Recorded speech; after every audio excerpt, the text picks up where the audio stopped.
Hello dear students, मैं हूं संदीप और आप देख रहे हैं डिफेक्टो क्लासेस। डियर स्टूडेंट्स, आज की वीडियो का जो हमारा मेन मुद्दा है, मेन टॉपिक है, वो जैसा कि आप बोर्ड पे देख पा रहे हैं वो है चाइनीज रिमाइंडर थ्योरम। अब नाम से आपको आइडिया हो जाएगा कि ये थ्योरम किस टाइप की है, जिसके नाम के स्टार्टिंग में ही क्या आ गया, चाइनीज। और जब भी हम किसी चाइनीज चीज़ की बात करते हैं तो ये इंडियन कल्चर है, हमारे माइंड में क्या आता है भी ये कोई डुप्लीकेट सी चीज़ होगी, ये ज़्यादा टाइम नहीं चलेगी, ये थोड़े कम टाइम के लिए है, यानी कि ओरिजिनलिटी से इसका कोई लेना देना नहीं है, ओरिजिनल चीज नहीं होगी, हम ऐसा सोचते हैं भी। क्लियर? तो ये तो थी नाम की बात। अब करते हैं काम की बात। काम की बात ये है कि ये जो चाइनीज रिमाइंडर थ्योरम है हमारे किस काम आएगी, क्या ये क्वेश्चन सोल्व करने में हेल्प करेगी या कोई डेली लाइफ में इसका कुछ काम है, यानी कि नाम के साथ हमें काम पे भी फोकस करना है भी, यानी कि इसका काम क्या है, क्योंकि हम उन चीज़ों को कभी नहीं करते। जैसे अगर मैं आपको एक एग्जांपल दूं कि मैं आपको एक थ्योरम सिखाऊंगा जो ना आपके सिलेबस में और ना लाइफ में कभी भी काम आएगी, तो आपका आंसर क्या होगा, सर फिर हम इस पे क्यों टाइम वेस्ट कर रहे हैं जब ये कोई काम ही नहीं आएगी। यानी कि ऐसी कोई भी थ्योरम नहीं है जो हमारे काम ना आए, यानी कि जो वो थ्योरम बनाई गई है उसका कुछ तो रीज़न होगा। तो अब जो मेन मुद्दा है, सबसे पहले देखो नाम पे हमने फोकस कर लिया, नाम से तो ये डुप्लीकेट टाइप लगती है, ठीक है ना, चाइना, यानी कि इस तरीके से। अब काम पे फोकस करते हैं कि ये जो चाइनीज रिमाइंडर थ्योरम, ये इतना कुछ मैंने बोर्ड पे लिख रखा है, इसका काम क्या होगा भी, तो काम को समझते हैं, थ्योरम को भी समझेंगे, पहले इसका काम सीख लें कि ये क्या काम करेगी, किसके लिए हम पढ़ रहे हैं। अब मान लेते हैं x is congruent to 2 modulo 3, ये कोई लीनियर कॉन्ग्रुएंस है। एक और मान लेते हैं x इज कॉन्ग्रुएंट टू, यहाँ 3 लिख लेते हैं, मोडुलो यहाँ 5 लिख लेते हैं। एक और मान लेते हैं x इज कॉन्ग्रुएंट टू, यहाँ 7 मोडुलो और 11, इस तरीके से मान लेते हैं। क्लियर? ये क्या है, ये सारी की सारी जो मैंने लिखी है वो है लीनियर कॉन्ग्रुएंसेस, ठीक है, ये क्या है, लीनियर कॉन्ग्रुएंसेस। क्लियर? अब देखिए मैं बोल रहा हूं कि इन तीनों का हैव ए यूनिक सॉल्यूशन, कि एक यूनिक सॉल्यूशन होगा भी, हो भी सकता है कि नहीं, जरूरी थोड़ी ना है, यानी कि हो भी सकता है नहीं भी हो सकता, दोनों केस है। हो सकता है कि इसका एक अलग यूनिक सॉल्यूशन हो, फर्स्ट वाली का, सेकंड वाली का एक अलग यूनिक सॉल्यूशन हो। क्लियर? और हो सकता है कि इस थर्ड वाले का अलग एक यूनिक सॉल्यूशन हो। क्लियर? या फिर इनका एक कॉमन यूनिक सॉल्यूशन भी हो सकता है, यानी कि कॉमन यूनिक सॉल्यूशन का मीनिंग क्या हुआ कि एक ही सॉल्यूशन जो फर्स्ट का भी हो, सेकंड का भी हो और थर्ड कॉन्ग्रुएंस का भी हो। लेकिन ये जरूरी नहीं है, अब हो सकता है कि एक से ज़्यादा भी कॉमन सॉल्यूशन हो सकते हैं इनके, जरूरी नहीं है कि एक ही सॉल्यूशन हो, 2 यूनिक सॉल्यूशन भी हो सकते हैं, 3 भी हो सकते हैं, 4 भी हो सकते हैं, इनकी काफ़ी सारे भी हो सकते हैं। उसके बाद अब हमें वो कंडीशन पता करनी है, उस कंडीशन के लिए हम चाइनीज रिमाइंडर थ्योरम को पढ़ रहे हैं, जिसमें हमें पता करना है कि किस कंडीशन पे इन लीनियर कॉन्ग्रुएंसेस का, यानी कि इनको हम क्या बोलते हैं, साइमल्टेनियस लीनियर कॉन्ग्रुएंसेस, ठीक है ना, ये क्या है, साइमल्टेनियस लीनियर कॉन्ग्रुएंसेस है भी। क्लियर? भी किस कंडीशन पे ये जो कॉन्ग्रुएंसेस हैं उनका एक कॉमन यूनिक सॉल्यूशन होगा। अब वो कंडीशन हमें क्या बताती है, चाइनीज रिमाइंडर थ्योरम बताएगी भी कि ऐसी क्या कंडीशन लगाएं कि इनका कॉमन यूनिक सॉल्यूशन बन जाए। वैसे तो देखो हो भी सकता है, नहीं भी हो सकता, सबके अलग अलग हो सकते हैं, हो सकता है कि किसी का कोई सॉल्यूशन ही ना हो, यानी कि काफ़ी सारे केसेस हैं। बस मेन मुद्दा यहाँ पे है कि किस कंडीशन पे इन सारे लीनियर कॉन्ग्रुएंसेस का एक कॉमन यूनिक सॉल्यूशन बनेगा। इसके लिए ही हम पढ़ रहे हैं चाइनीज रिमाइंडर थ्योरम। तो आइए अब शुरुआत करते हैं चाइनीज रिमाइंडर थ्योरम की। तो ये जो मैंने लिखा है ये सिर्फ काम की बात थी, यानी कि काम बताया था कि चाइनीज रिमाइंडर थ्योरम का काम क्या है। तो अब शुरुआत करते हैं चाइनीज रिमाइंडर थ्योरम की। तो शुरुआत करेंगे स्टेटमेंट से भी, क्योंकि पहले हमें यह पता होना चाहिए कि स्टेटमेंट में गिवन क्या है, हमें प्रूव क्या करना है और किस डायरेक्शन से वो प्रूव होगा। तो जो फर्स्ट लाइन है इसकी, let m1 m2 m3 so on mr denote are positive integers, ये कोई भी इंटीजर हो सकते हैं, इनके बारे में कुछ बताया नहीं गया। आर रिलेटिवली प्राइम, अब ये क्या है, रिलेटिवली प्राइम है, रिलेटिवली प्राइम का मीनिंग क्या होगा, इन पेयर्स, पेयर के अंदर कि जो m1 m2 के साथ को प्राइम है, m1 m3 के साथ भी, m1 सो ऑन mr के साथ भी, यानी कि इन r में से किन्हीं भी दो को उठा लो आप, इन टोटल r में से किन्हीं भी दो को उठा लो तो वो आपस में क्या मिलेंगे, को प्राइम नंबर मिलेंगे। को प्राइम यानी कि जिनका जीसीडी क्या हो, 1 हो।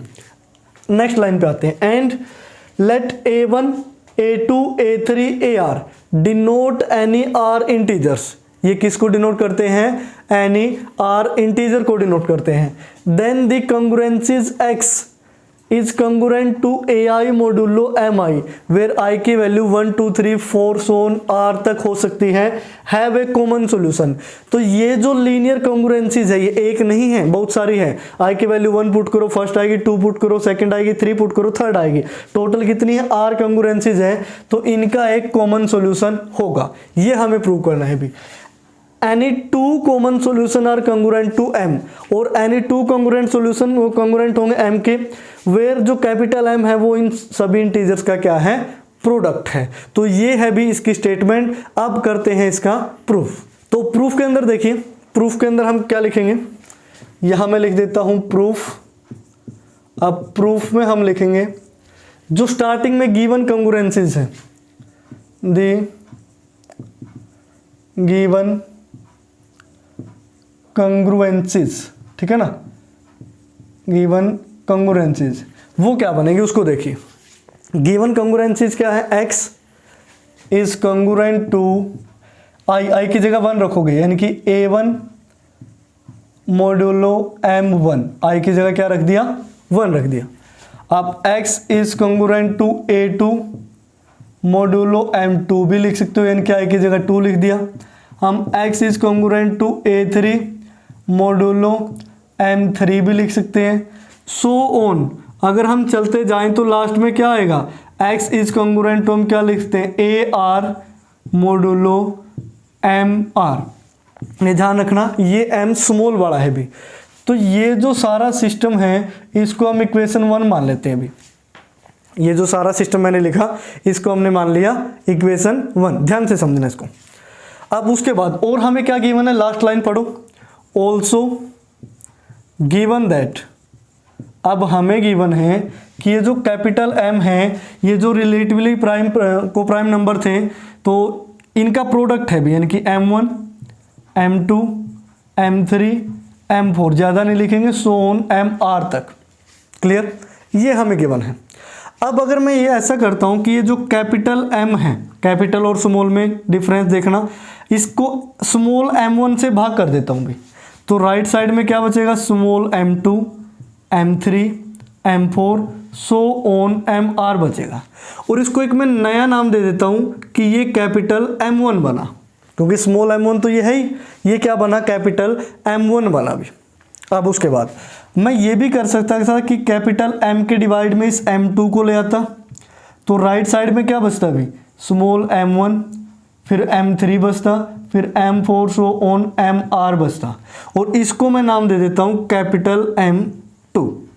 यानी कि कैपिटल M1 है तो M के डिवाइड में स्मॉल m1 आया, कैपिटल M2 है तो M के डिवाइड में स्मॉल m2 आया, सो ऑन। इसी तरीके से कि जो कैपिटल MR है वो क्या होगा भी, कैपिटल M के डिवाइड में क्या आएगा, स्मॉल mr आएगा, और mr आएगा तो ये m1 भी है, m2 भी है, m3 भी है। यानी कि इसमें से देखो m1 डिवाइड में आया तो यहाँ से m1 हट गया था, या m2 डिवाइड में आया तो m2 हट गया था, mr डिवाइड में आया तो लास्ट में mr-1 तक बचेगा भी, क्योंकि लास्ट वाला mr तो यहाँ डिवाइड में लिख लिया। क्लियर। उसके बाद अब नेक्स्ट आते हैं अभी। नेक्स्ट हम क्या करते हैं, कंसीडर द आर न्यू कंग्रुएंसीज। ठीक है, हम कुछ कंग्रुएंसीज मान लेते हैं अभी। अब वो कंग्रुएंसीज क्या है, पहली कंग्रुएंसीज क्या है, हम यहाँ लिखते हैं m1 x is congruent to 1 modulo small m1। ध्यान से देखना इसको। दूसरी मान लेते हैं capital M2 x is congruent to 1 modulo m2 मान लेते हैं। क्लियर। So on. इस तरीके से हम मानते मानते कहाँ तक पहुँच जाते हैं कि mr ये जो कैपिटल एम आर है x is congruent to 1 modulo M R, 1 modulo small M R. ये ध्यान रखना कि स्मॉल कहाँ लिखा है, कैपिटल कहाँ लिखा है। क्लियर? तो ये होगा भी। उसके बाद अब फर्स्ट लाइन पे फोकस करो। मैंने बोला था कि ये जो एम आर तक जितने भी इंटीजर्स हैं इनमें से कोई भी 2 उठाएं तो वो क्या मिलेंगे, कोप्राइम्स मिलेंगे। तो यहां मैं लिख सकता हूं here m1 small m1 is relatively prime to, वो m2 के भी प्राइम है, m3 के भी, m4 के भी, सो ऑन mr के भी क्या है, यानी कि mr, इसको मिस्टर मत समझ लेना, ये m के पैर में r इस तरीके से लिखा हुआ है भी। m1 और m2 को लोगे तो भी को प्राइम नंबर, m1 m3 को लोगे तो भी को प्राइम, m1 m4 को लोगे तो भी को प्राइम। ठीक है, then m1 is relatively prime to their product, यानी कि m2 m3 m4 m5 so on mr, यानी कि अगर अलग अलग से इस नंबर के, इन नंबर्स के ये क्या है, प्राइम है, ये इनके को प्राइम है, तो ये m1 इनकी जो मल्टीप्लिकेशन है इसके भी क्या होगा, को प्राइम होगा, यानी कि ये सारी मल्टीप्लिकेशन और m1 क्या बनेगा, को प्राइम बनेगा भी। क्लियर? तो ये मुद्दा हुआ।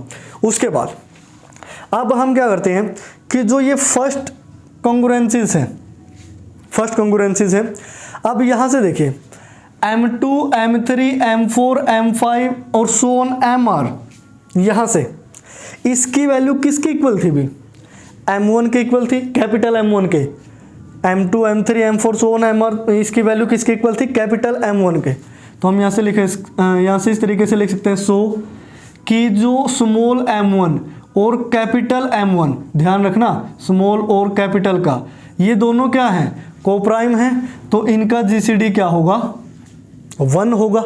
क्लियर? अगर को प्राइम है तो, क्योंकि इस प्रोडक्ट को हमने क्या लिख लिया, कैपिटल m1 जो हमने यहां पे निकाला था। उसके बाद then there exist a unique solution of the congruence. कौन सी कंग्रुएंस, ये फर्स्ट वाली भी, यानी कि m1 x is congruent to 1 modulo small m1 से x1, यानी कि अगर इन दोनों नंबर का जीसीडी 1 आ जाता है, इस कैपिटल m1 और स्मॉल m1 का, तो ये जो कंग्रुएंस है इसका एक यूनिक सॉल्यूशन एग्जिस्ट करेगा, वो हमने क्या मान लिया, x1। तो दिस इंप्लाइज अगर x1 इसका सॉल्यूशन है तो मैं ये क्या लिख सकता हूँ, कैपिटल m1 और x1 is congruent to 1 modulo small m1 के होगा भी। क्लियर? अब जैसे हमने m1 को कैपिटल m1 दोनों का जीसीडी 1 प्रूव किया, similarly we can prove that the congruencies, जो ये congruencies है भी, ठीक है ना, congruencies, कौन सी congruencies, अब ये तो सिर्फ हमने कौन सी ली थी, फर्स्ट। उसके बाद क्या थी कि जो m2 यानी कि capital m2x is congruent to 1 modulo m2 था, स्मॉल m2, और सो ऑन लास्ट में कहाँ तक था कि capital mr x is congruent to 1 modulo small mr have unique solutions. तो इनके भी क्या होंगे, यूनिक सॉल्यूशन होंगे, से इसका मान लिया x2 है, x3 है, आगे वाले का x4, सो ऑन लास्ट वाले का क्या होगा, xr हो गया। इसको इस तरीके से लिखना कि अच्छी तरीके से समझ में आए, xr। देन अगर ये सॉल्यूशन है तो हम क्या लिख सकते हैं कि m2 x2 is congruent to 1 modulo small m2, so on हम क्या लिख सकते हैं लास्ट में कि कैपिटल mr और xr is congruent to 1 modulo small mr हम लिख सकते हैं अभी। क्लियर? तो इस तरीके से लिख सकते हैं भी, जैसे हमने एक के लिए प्रूव किया ऐसे ही हम सभी के लिए प्रूव कर सकते हैं अभी, ये आप ध्यान रखना। उसके बाद अब यहां से ये सारे के सारे कंग्रुएंसीज आई हैं, ये जो सारी की सारी कंग्रुएंसीज आई हैं, ये किस शक्ल की हैं भी? जो इनकी जो शक्ल है, शक्ल सूरत है, वो इस टाइप की है कि कैपिटल MI और XI is congruent to 1 modulo MI के है, यानी कि स्मॉल MI है यहाँ, ये ध्यान रखना, स्मॉल कैपिटल भी इसकी जैसी शक्ल है इनकी भी। 1 1 रखो तो यहाँ सारा 1 1, यहाँ 2 2, फिर आगे 3 3 रखोगे, सोन R R रखोगे तो ये वाली बनती जाएगी, इसकी शक्ल की है। अब इन कंग्रुएंसीज के अंदर अगर इसको मैं इस तरीके से लिखूं, यानी कि इसका मीनिंग क्या होगा कि MI XI में से 1 माइनस करो तो वो स्मॉल MI से डिविजिबल होगा।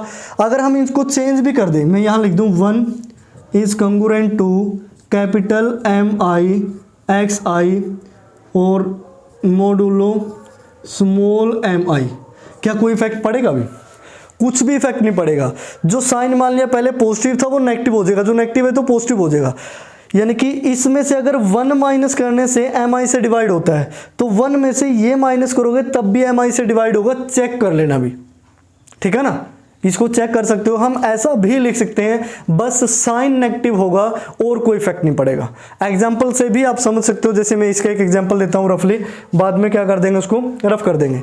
इसका एग्जाम्पल मैं ये लेता हूँ कि जैसे 2 या कोई बड़ा नंबर ले लेते हैं कि 10 इज कंग्रुएंट टू 2 मोडुलो 4 है भी, यानी कि 10 माइनस 2 करोगे तो 8 और वो 4 से डिविजिबल होगा। अगर मैं इसको ये लिख दूं कि 2 इज कंग्रुएंट टू 10 मोडुलो 4, तो अब ये क्या बनेगा 2 माइनस 10, माइनस का 8, डिविजिबल तो है ही 4 से, तो इस तरीके से हम ये लिख सकते हैं भी। आप देखो ये इक्वेशन आई है ये वाली, इसको हम इक्वेशन नंबर ये 1 मानना था, इसको हम 2 मान लेते हैं। ये तो जस्ट नेमिंग है और तो कुछ है ही नहीं। अब हमें इसकी शक्ल से और इनकी शक्ल से, जो इनकी सभी की शक्ल है वो किस टाइप की है, x equal to AR modulo MR, यानी कि इन सभी की शक्ल इस टाइप की है भी। ये जो सारी हैं इनके अगर हम शक्ल को देखें तो वो इस शक्ल की है। वो R की वैल्यू है, यानी कि 1 2 3 4 पुट करते जाओ। अब अगर मैं इसको यहाँ लिख दूँ इसके नीचे कि x इज कंग्रुएंट टू ये है AR, यानी कि इसकी शक्ल AI की फॉर्म में बना लेते हैं, और मोडुलो MI की शक्ल की है, क्योंकि I की वैल्यू ही तो हमने रखी थी, यहाँ 1 रखी, 2 रखी, 3 रखी, सोन R रखी भी। अब इन दोनों से हमें एक आइडिया होता है भी। अब वो आइडिया क्या होता है वो समझिए। आइडिया क्या होता है, अगर हम इन दोनों की मल्टीप्लाई कर दें तो ये क्या बनेगा, x is congruent to MI AI XI modulo MI बनेगा स्मॉल MI। तो यहाँ से हम क्या करते हैं, कंसीडर कर लेते हैं भी। अब इसको मैं रफ कर दे रहा हूँ, इसको नहीं, यहाँ से रफ कर देते हैं, यहाँ से रफ करेंगे। अब ये ध्यान रखना कि यहाँ पे क्या लिखा था, क्योंकि एक बार में बोर्ड पे ये नहीं बनेगी भी जो ये थ्योरम है। तो यहाँ से एक आइडिया हुआ हमें इन दोनों से कि हम मान लेते हैं कंसीडर कि जो कैपिटल X है उसकी वैल्यू इस फॉर्म में आएगी, कैपिटल M1 और A1 X1, यानी कि इसको ऐसे समझो कि इन दोनों में I की जगह 1 पुट कर दो और मल्टीप्लाई कर दो, तो X की वैल्यू क्या आएगी M1 A1 X1, फिर 2 पुट करके मल्टीप्लाई कर दो, 2 पुट करके मल्टीप्लाई करोगे तो X की वैल्यू क्या आएगी M2 A2 X2 मल्टीप्लाई करके, यानी कि उन सभी केसेस को हमने कैपिटल X मान लिया और उसकी वैल्यू क्या है सभी केसेस की सम, यानी कि M1 M2 अब A2 और X2 सो ऑन। लास्ट में मैं ज़्यादा नहीं लिखता, यहाँ लिख लेता हूँ MR और AR और स्मॉल XR, ये कोई कैपिटल X है। अब ये जो कैपिटल X है ना वो हमें इस फर्स्ट का सॉल्यूशन प्रूव कर देना है, फर्स्ट का सॉल्यूशन, बाकी का सॉल्यूशन ये अपने आप हो जाएगा, वो देखिए कैसे प्रूव करोगे। X की वैल्यू क्या आई, ये वाली वैल्यू आई भी। उसके बाद अब जो मेन मुद्दा है, मेन मुद्दा वो क्या कहता है उसको देखिए। तो यहाँ से जो हमने M2 की वैल्यू निकाली थी भी कैपिटल M2 की, जो अभी मैंने रफ कर दिया है, वो वैल्यू क्या थी उसको ध्यान से सोचिए। वो था स्मॉल m1, m2 गायब था, फिर m3, फिर m4, सो ऑन, यहाँ स्मॉल mr लिखा था अभी, क्योंकि m2 है तो यहाँ स्मॉल m2 गायब होगा, m3 है तो स्मॉल m3 गायब होगा। अब यहाँ से देखो m1 इसके फैक्टर में आ रहा है, अभी m1 इसके फैक्टर में है कि नहीं। दिस इंप्लाइज कि जो स्मॉल m1 है वो किसको डिवाइड करेगा, कैपिटल M2 को डिवाइड करेगा, भाई डिवाइड करेगा कि नहीं करेगा, क्लियर। सिमिलरली इसी तरीके से कि जो ये स्मॉल m1 है वो m2 यानी कि कैपिटल M2, कैपिटल रखना, ये ध्यान रखना कैपिटल की बनावट थोड़ी सी अलग हो। अगर इसके साथ मैं मल्टीप्लाई कर दूं A2 और X2 को भी डिवाइड करेगा। अब क्या इनकी मल्टीप्लाई का इसकी डिवीजन पे कुछ असर हुआ, इसने M1 ने तो इस कैपिटल M2 को काट के रख देना बस, बाकी जो मर्जी मल्टीप्लाई में हो, क्लियर। अब यहां से दिस इंप्लाइज सिमिलरली हम ये भी लिख सकते हैं कि जो स्मॉल m1 है वो डिवाइड करेगा ऐसे ही m3, a3, x3 को। वो कैसे डिवाइड करेगा भला, वो देखते हैं। ये जो m3 है कैपिटल M3, इसकी वैल्यू क्या थी, यानी कि m1, यहाँ m2 था, m3 गायब था, यानी कि m1 से तो ये भी डिविजिबल है, m1 तो इसके फैक्टर के अंदर भी है, m3 के अंदर। अब ये स्मॉल m1 m3 को काट डालेगा और नीचे साथ में जो मर्जी लिख रखा हो कोई इफेक्ट नहीं पड़ेगा। सिमिलरली जो m1 है वो डिवाइड करेगा कैपिटल M4, A4 और X4 को, सो ऑन। इस तरीके से ये जो स्मॉल m1 है ये डिवाइड करेगा किसको, कैपिटल MR, AR और XR तक, सभी नंबर को डिवाइड करता चला जाएगा अभी, क्लियर। अब अगर ये सभी नंबर को डिवाइड कर पा रहे हैं, फर्स्ट, सेकंड, थर्ड, फोर्थ, सो जितने भी नंबर हैं, अगर m1 इन सभी नंबर को डिवाइड करता है तो m1 इन सभी के सम को भी डिवाइड करेगा। तो यहां से दिस इंप्लाइज हम यहां लिखेंगे कि जो स्मॉल m1 है डिवाइड्स वो capital M2, A2, X2 plus capital M3, A3, X3, ज़्यादा ना लिखते हुए लास्ट में हम क्या लिख देंगे, कैपिटल MR, AR और XR, यानी कि सभी को डिवाइड करेगा अभी, है कि नहीं। उसके बाद अब आते हैं इक्वेशन नंबर 2 पे। तो अब भी फिर इसको हटाना पड़ेगा, मजबूरी है, क्योंकि हमारे पास कोई दूसरा रास्ता नहीं है। अब ये इक्वेशन नंबर 2 यहाँ से हटा देते हैं इसको। From equation 2, from equation 2, equation 2 क्या कहती है कि m1 x1 में से अगर 1 को माइनस करें, दिस मीन्स ये जो स्मॉल m1 है ये डिवीजर है किसका, कैपिटल M1 x1 और माइनस में 1 का, है कि नहीं। इस कंग्रुएंस से हम ऐसा बोल सकते हैं। उसके बाद दिस इंप्लाइज कि जो स्मॉल m1 है वो डिवीजर होगा a1 into capital M1 x1 minus 1 का। अब आपको लग रहा है ये a1 कहाँ से आया, भी a1 हम मल्टीप्लाई कर सकते हैं, m1 ने तो इसको काट डालना है, ये जो मर्जी हो, है कि नहीं। तो उसके बाद अब इसकी मल्टीप्लाई कर देते हैं, तो मैं यहाँ आगे लिख लेता हूँ दिस इंप्लाइज कि जो स्मॉल m1 है वो डिवीजर होगा कैपिटल M1 या a1 और x1 का और माइनस में a1 का, ये भी हुआ। अब यहाँ से देखो, इसको सेकंड इक्वेशन तक मान चुके थे, इसको हम मान लेते हैं थर्ड और इसको मान लेते हैं फोर्थ।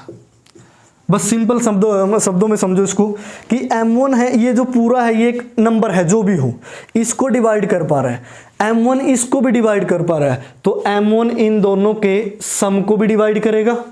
दिस इंप्लाइज यहां से हम लिखेंगे फ्रॉम थर्ड एंड फोर्थ कि जो स्मॉल m1 है वो डिवाइड करेगा। अगर इन दोनों का सम करोगे, देखो m2, m3, mr तक तो ये है और m1 ये प्लस वाला है, तो इसको मैं पहले लिख लेता हूँ capital M1 a1 x1 plus capital M2, फिर इसकी बारी आती है a2 x2, फिर कैपिटल M3 x3 मतलब a3 x3, ठीक है ना, so on.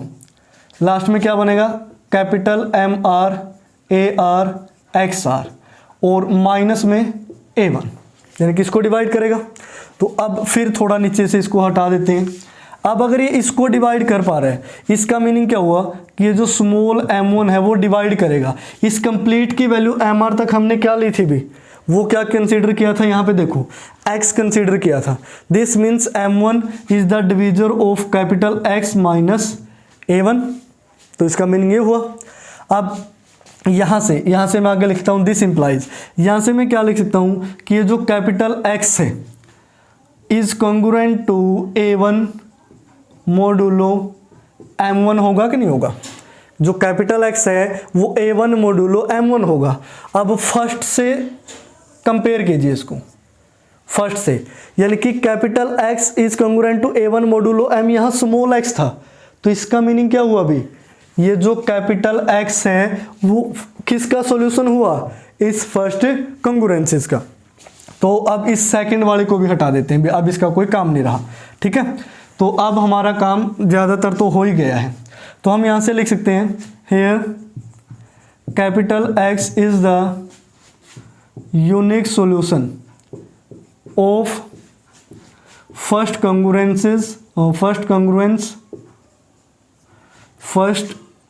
कंग्रुएंस in equation first, यानी कि ये जो कैपिटल X है वो इस फर्स्ट कंग्रुएंस का सॉल्यूशन बनेगा इक्वेशन 1 के अंदर। सिमिलरली हम ऐसे ही प्रूव कर सकते हैं, similarly capital X is the solution of all the congruences in equation first. तो जैसे हमने इस फर्स्ट के लिए प्रूव किया ना, m1 का केस लिया है, ऐसे आगे m2 m3 का केस लेते जाएं तो ये कैपिटल X इन सभी का सॉल्यूशन हम प्रूव कर सकते हैं।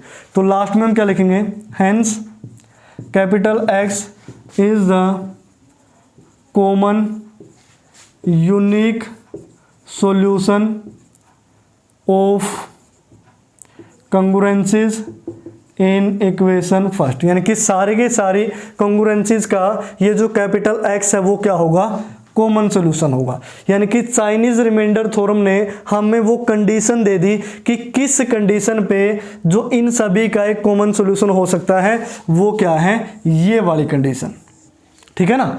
इस वाली कंडीशन पे फोकस करना, तभी कॉमन सॉल्यूशन हो सकता है, अदरवाइज नहीं। उसके बाद हम मुद्दे पे आते हैं। अब हमारी लास्ट लाइन रहेगी भी, any two common solution are congruent modulo m where m is equal to this, कि अगर दो कॉमन सॉल्यूशन होते हैं तो इसको फिर हटा देते हैं भी।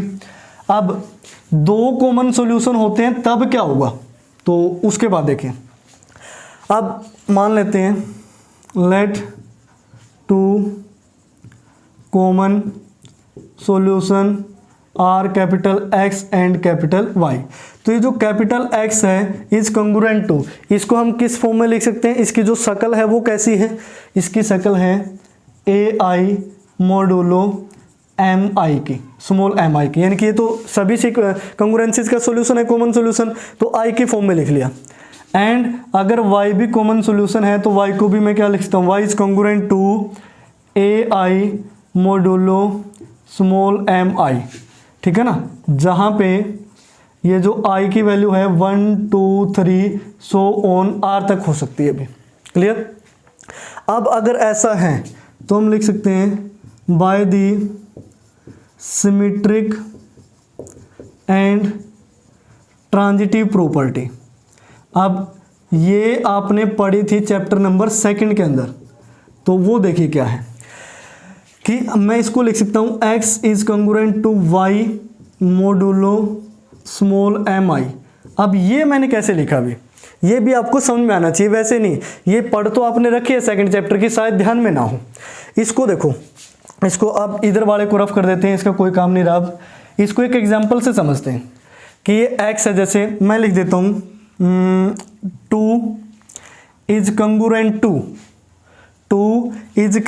टू 10 मोडुलो 4, है कि नहीं, 2 इज कंग्रुएंट टू 10 मोडुलो 4।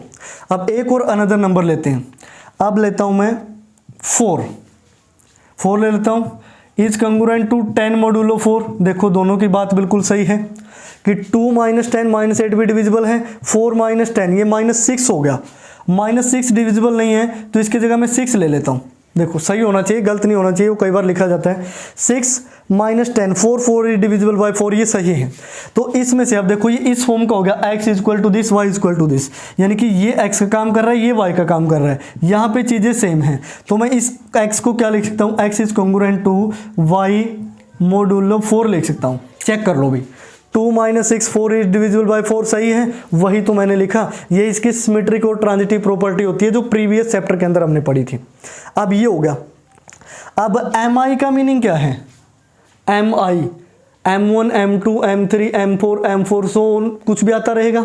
तो इसको हम क्या लिख सकते हैं, x is congruent to y, और यहाँ देखो modulo m1 m2 m3 so on mr के अगर है, अगर ऐसा है तो इसको यही लिख लेता हूँ मैं। तो आगे क्या होगा, आगे देखिए इसको ये भी लिखा जा सकता है कि x is congruent to y modulo, यानी कि LCM of m1 m2 m3 so on mr के होगा, क्योंकि नंबर के LCM के मोडुलो के भी इक्वल होगा। x is congruent to y। अब देखो m1 m2 m3 mr ये किस टाइप के नंबर थे भी, को प्राइम्स, यानी कि रिलेटिवली प्राइम नंबर थे।